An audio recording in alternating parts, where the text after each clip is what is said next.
The lawyer's office smelled like lemon polish and old paper, and Eleanor Voss sat in the leather chair across from Mr.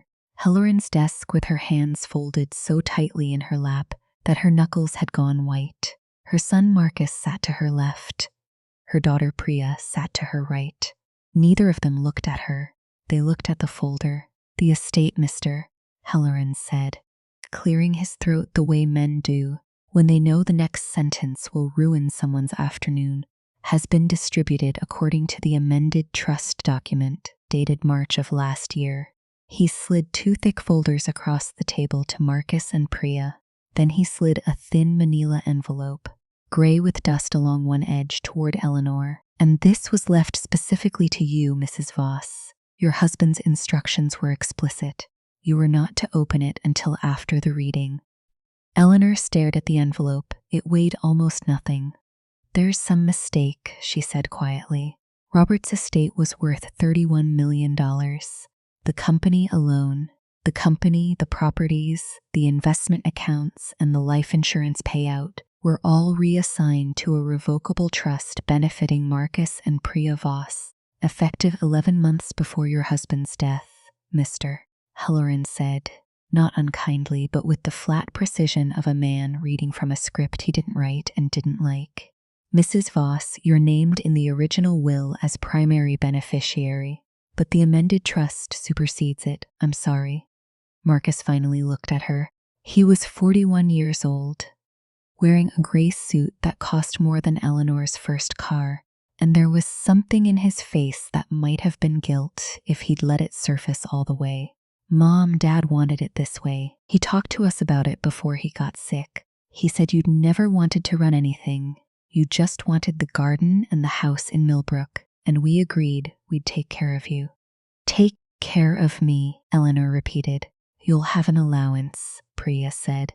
Priya was 38, a corporate attorney herself, and she said the word allowance like it was a generous thing to offer a 63-year-old woman who had built the company's client relationships with her own 2 hands for 26 years while their father closed the deals in the boardroom.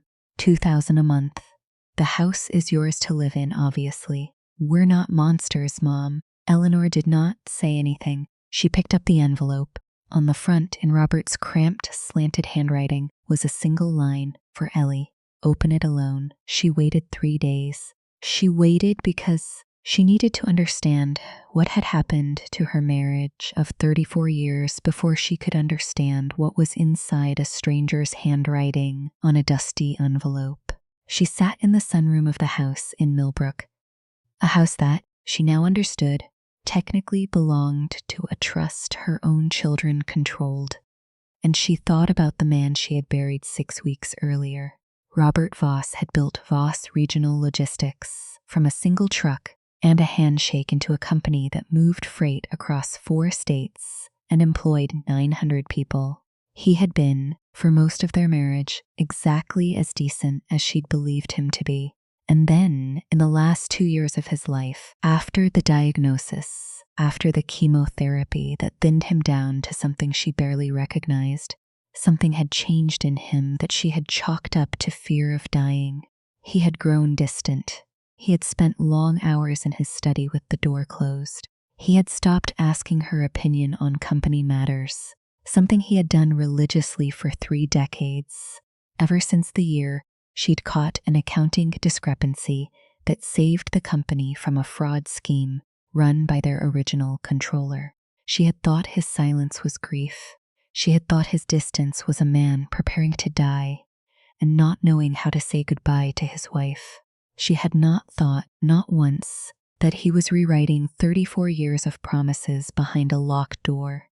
On the 3rd night, with a cup of chamomile tea going cold beside her and the house creaking the way old houses do when they're settling into sleep, Eleanor opened the envelope. Inside was a single flash drive, a folded letter, and a photograph of the 2 of them from 1994, standing in front of the very first Voss Regional truck, both of them younger than their children were now, both of them laughing at something the camera hadn't caught. The letter was 4 pages, written in Robert's hand.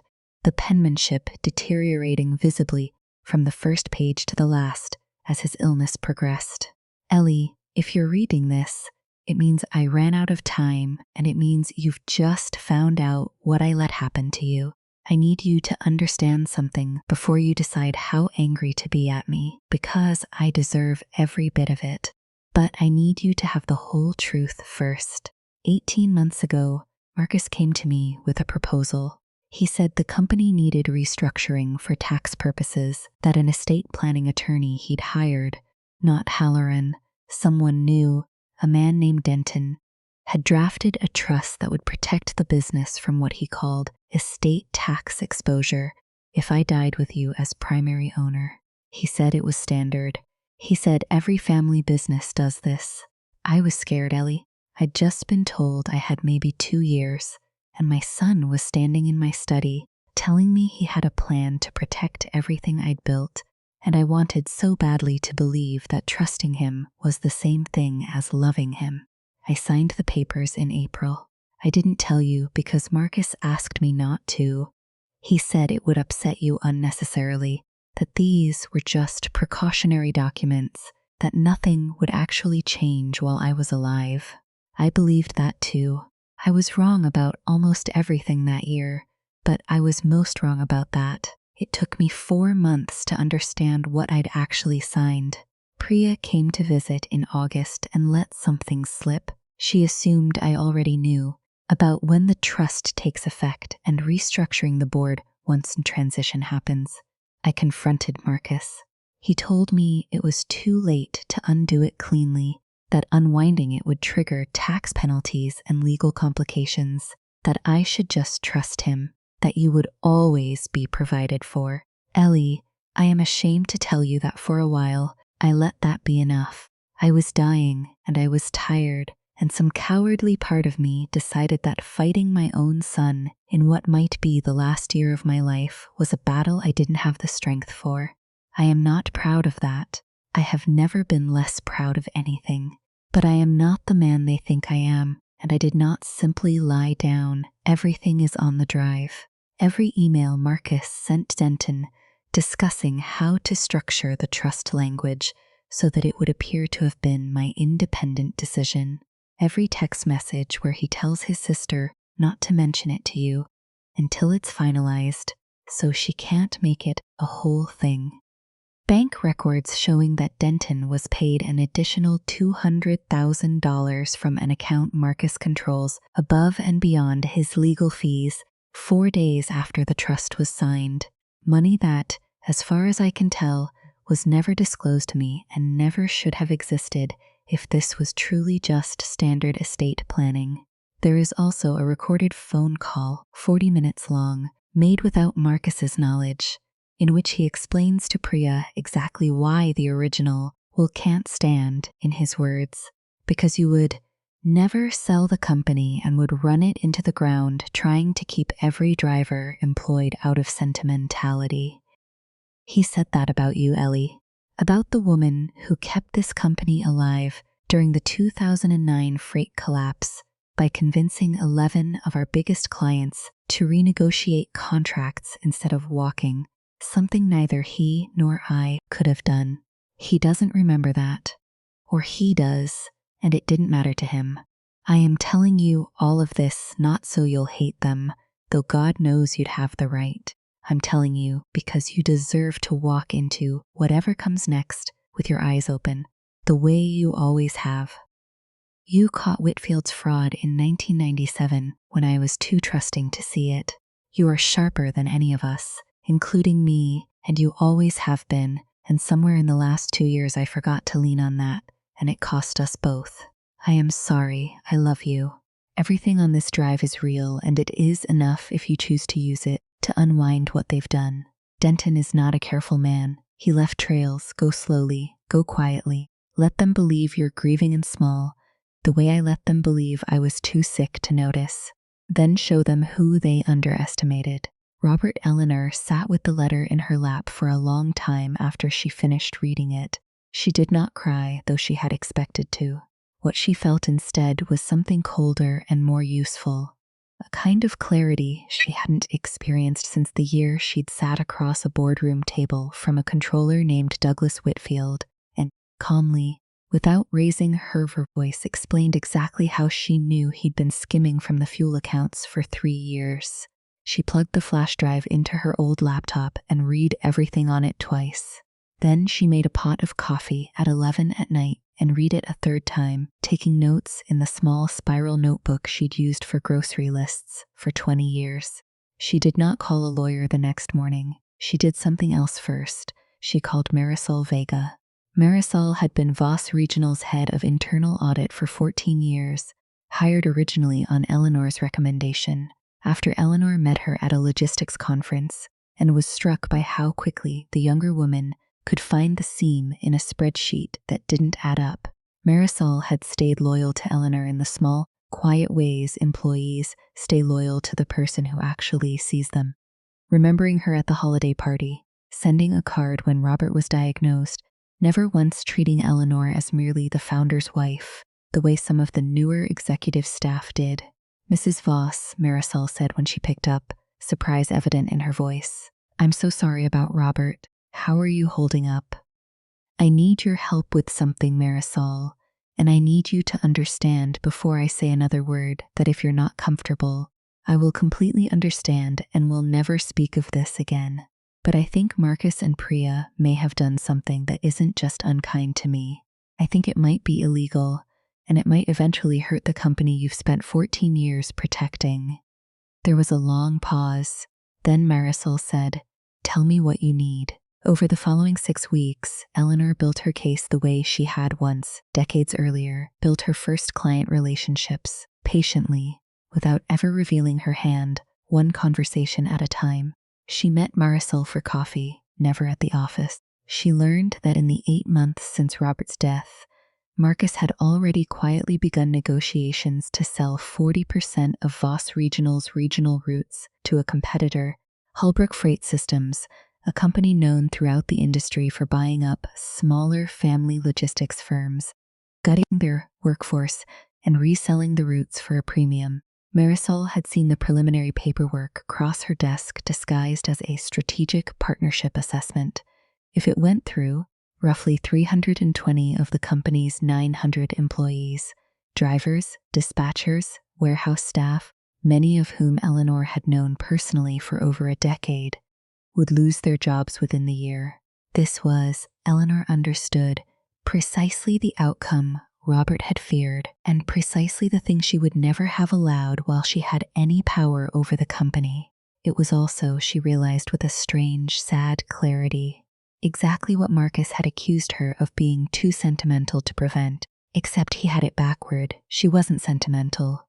She simply understood that a company's employees were not a line item, and that Robert had built Voss Regional on the promise that it never would be. She hired an attorney, but not Halloran, who had drafted the original documents and might, however innocently, have conflicting loyalties. She found a trusts and estates litigator named Corinna Chaby, a sharp, understated woman in her 50s who had built a reputation in 3 counties for quietly winning cases that looked unwinnable on paper. Eleanor brought her the flash drive, the letter, and 6 weeks of her own notes, cross-referenced against Marisol's internal records. Corinne read through everything in near silence, occasionally making a small sound of interest. And when she finished, she looked up at Eleanor with an expression Eleanor hadn't seen directed at her in a long time, something like respect. "This isn't just a will contest," Corinne said. "What you have here, if it holds up, is evidence of undue influence, potentially fraud, and, depending on what this Denton character actually did with that $200,000, possibly attorney misconduct serious enough to get his license pulled. Mrs. Voss, I want to be honest with you. Cases like this can take a year, sometimes longer, and they can get ugly. Your children will fight this. People do not like being told in open court that they manipulated a dying man." "I understand," Eleanor said. "I'd like to proceed." "There's another option," Corinne said carefully. "Given what's in that recording, Marcus explicitly describing the plan to Priya, there's a real possibility we could resolve this without a full trial. A demand letter laying out exactly what we have, combined with the threat of both civil litigation and a referral to the state bar regarding Denton, might bring them to the table faster than you'd think. People like your son don't want their name in a public court filing next to the word fraud. No, Eleanor said. Send the letter. But I don't want this quiet, Corinne. Robert asked me to go slowly and go quietly until I was ready. I've done that. I'm ready now, and I don't want a settlement that lets them pretend this never happened. I want the trust unwound in front of a judge, if that's what it takes. And I want every employee at that company to know exactly why the sale to Halbrook fell apart, because those people deserve to know someone was still watching out for them. Corinne smiled, just slightly. Then let's go slowly and quietly for exactly as long as it takes to build the strongest possible filing. After that, we go loud. The demand letter went out on a Tuesday in October. Eleanor was in her garden, cutting back the last of the autumn roses, when Marcus called her, his voice tight with a fury she had rarely heard from him, not even as a teenager. What is this, he said. What is this, Mom, a lawsuit? Do you have any idea what this looks like? What this does to the company's reputation if this leaks? I have a very good idea what it looks like, Marcus, Eleanor said, and she was surprised by how steady her own voice was. It looks like a son who convinced his dying father to sign away his mother's inheritance behind her back, paid an attorney off the books to make it look clean, told his sister not to mention it to me because I might, in his words, make it a whole thing, and then quietly began selling off the company. His father spent 30 years building to a firm that's going to lay off 300 people. That's what it looks like, because that's what happened. I have the emails. I have the recording of you explaining it to Priya. I have the payment to Denton. Your father left it all to me, Marcus, because even sick and scared and cornered, he never stopped being smarter than the men who cornered him. The silence on the line went on long enough that Eleanor almost thought the call had dropped. Dad wouldn't have wanted this, Marcus finally said, quieter now. A war, lawyers, all of it, in front of everyone. No, Eleanor agreed. Your father wanted a lot of things. He wanted to grow old with me. He wanted to see his grandchildren graduate college. He wanted to hand this company to people who would run it the way he built it, with the drivers and the dispatchers treated like the reason the company existed, rather than obstacles to a bigger payday. He didn't get most of what he wanted, Marcus, because his own children decided his wishes were negotiable the moment they became inconvenient. I am not the one who started this war. I am simply the one who is going to finish it. Priya called 2 days later, and her approach was different. Softer, more strategic, the voice of a lawyer who understood exactly how much trouble they were in and was already trying to manage the damage. Mom, I think there's a version of this where nobody has to be humiliated, she said. We could restructure the trust, give you a real seat on the board, a genuine ownership stake, something that reflects everything you actually did for this company over the years. We could make this right without it becoming a public spectacle. I appreciate that you're finally using the words "make this right," Eleanor said. 6 months ago, it was an allowance and permission to keep living in my own house. I'd like to know what changed. Priya didn't answer that directly, which was, Eleanor thought, its own kind of answer. The mediation took place in December, in a conference room 3 floors below Corinne's office, with Marcus and Priya seated across the table alongside a new attorney. Not Denton, whose license, as it turned out, was already under preliminary investigation by the state bar following an anonymous complaint Corinne had filed the same week the demand letter went out. Eleanor sat beside Corinne and said very little, because she had learned across 34 years of watching Robert run negotiations that the party who talks the least in a room like this is usually the party who has already won. The final agreement, signed on a cold Thursday in January, with actual snow falling outside the conference room windows, restored Eleanor as majority owner of Voss Regional Logistics dissolved the trust Marcus had orchestrated and included a formal, notarized statement required by Corinne as a condition of avoiding a public fraud trial, in which Marcus acknowledged that the trust had been executed through improper influence over his father during a period of diminished health, and that he had knowingly concealed the arrangement from his mother. The sale to Halbrook Freight Systems was terminated. Marcus and Priya retained meaningful minority stakes and seats on the board, a generosity Eleanor insisted on over Corinne's mild objection, not because she had forgiven them, not yet, maybe not ever completely, but because Robert had built this company, believing that family, even broken family, deserved a chance to rebuild something out of the wreckage they'd made. "You didn't have to leave them anything," Corinne said afterward, as they walked out into the cold together. "No," Eleanor agreed. But Robert spent the last 2 years of his life terrified that he'd failed his children by not being honest with them soon enough about what mattered. "I'm not going to make his mistake and call it justice. I want them to keep something. I just also want them to spend every day they hold it knowing exactly how they nearly lost it and why." In February, Eleanor called an all-staff meeting at the Voss regional headquarters, something she had not done in the 16 years since she'd formally stepped back from day-to-day operations to let Robert and, eventually, Marcus run things. 900 employees couldn't fit in one room, so she did it in shifts, standing in front of drivers in company jackets and dispatchers, still wearing their headsets, and warehouse staff who'd come in on their lunch break. And she told them, in careful, measured words that left out nothing essential and nothing unkind, that the company was not being sold, that no jobs were being cut, and that Voss Regional would continue exactly as Robert had always intended it, as a company that measured its success by more than a single number on a balance sheet. Marisol stood near the back during the final shift meeting, and when Eleanor caught her eye afterward, Marisol simply nodded once, the way people do when they've watched something long and difficult finally arrive somewhere worth arriving.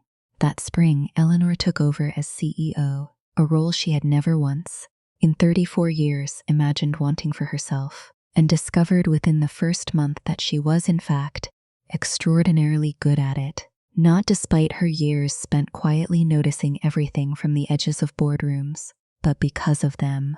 She promoted Marisol to Chief Financial Officer. She kept the driver's pension contributions at the rate Robert had set a decade earlier, the rate Marcus had quietly begun exploring ways to reduce. She had the old photograph from 1994, the two of them laughing in front of the first truck, framed and hung in the lobby, beneath a small brass plaque that read simply, "Built on trust, kept that way." Marcus came to see her in April, alone, without Priya, without an agenda she could detect. He sat across from her in the same sunroom, where she had opened the envelope 5 months earlier, and for a long time, neither of them said anything. "I keep thinking about the recording," he finally said. "The thing I said to Priya, about you running the company into the ground out of sentimentality." He looked down at his hands. "I've thought about it almost every day since the mediation. I was wrong about what that word meant. I thought it meant weakness. I watched you save 300 jobs and stop a fraud investigation from swallowing the company whole, and I understand now that I didn't actually know you at all.